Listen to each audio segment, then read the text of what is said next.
Ghotki Khan district reporter Mohammad Malook Bhutto जी report मुताबिक हर दिल अजीज सियासी और समाजी रहनुमा सरदारज़ादा अकमल खान लगारी चयो त लगारी हाउस डर के बिना फर्क रंग नस्ल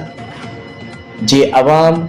इंसान दोस्ती और खिदमत के जज्बे की भरपूर तर्जमानी कंदा आहिनि। हुन चयो त जिस्मनि ते ज़ोरी राज करण खां दिलनि ते हुक्मरानी करण खां वधीक बहितर आहे। उहा ई वजह आहे जो जंहिं सबब असांजे चेहरनि ते ताज़गी दिल ऐं दिमाग़ में इत्मीनान ऐं हथनि मां इंसान दोस्तीअ जो ज़ाहिर थियणु पंहिंजे परायनि लाइ हेकड़ाई वारो पैगाम आहे। ज़िले घुटकी जे मुमताज़ सियासी कबीलनि जे सरबराहनि चाचा साईं सरदार अली गौहर खान महर